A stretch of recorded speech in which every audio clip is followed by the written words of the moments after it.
Good day, good start sa ating munting farm. At meron na rin palang mga patubong Madre de Agua sa likod ng aming bahay. Sabi ng aking kapatid ay marami na rin daw puno ang mga Madre de Agua. Pero kinakailangan pa rin natin magtanim para sa mga susunod na mga livestock natin bibilhin. Hindi mahirapan ng ating uncle sa pagkuha ng kanilang pagkain. Kaya yan, kumuha siya ng konting dahon ng Madre de Agua, dahon ng ipilipil, at binitin sa kanilang pansamantalang bahay dahil nga ginagawa pa ang kanilang bahay.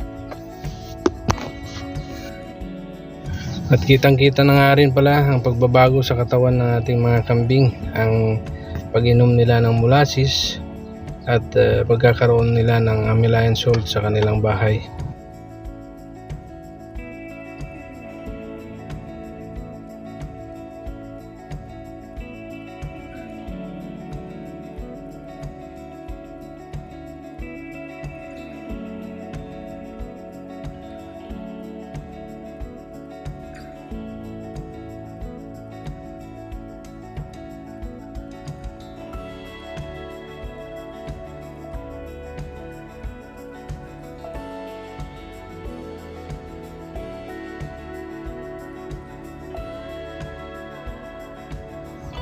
At pansin na tumakaw sila sa pagkain dahil sa pag-inom siguro ng molasses at yan, pagdila sa kanilang Himalayan salt.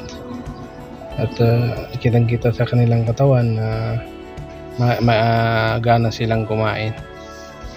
At dahil sa nakapakawala lang sila pagka wala ng hamog, na kailangan na natin mag-schedule ng purga sa kanila. Habang mga native pa ang mga inaalagaan natin, na kailangan natin matuto at makapag-adjust sa mga bagay-bagay na katulad ng vitamins, katulad ng mga extra minerals, katulad ng mga yan, Himalayan salt na pwede natin ibigay sa kanila. At kailangan para matuto na tayo, para pagka nag-alaga na tayo ng mga hybrid, alam na natin kung anong gagawin natin.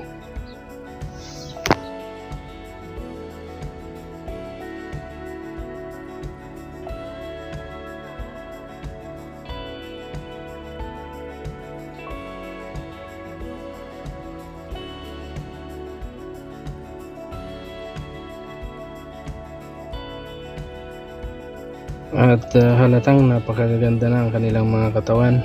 At anytime pwede na mag-hit ang ating mga doling, mga inahin na dumalaga, at para makapagsimula na rin silang magpadami.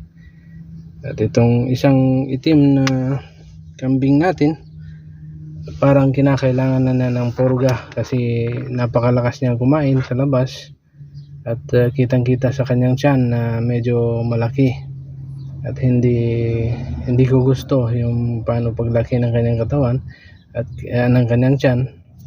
Kaya nagsabi na ako kay Uncle na kinakailangan schedule na sila para sa purga. Kasi dahil nga nandyan sila lagi sa labas, kumakain sa labas, at least every month magpupurga. So yun lang ang update natin ngayon sa ating munting farm. Hanggang sa muli.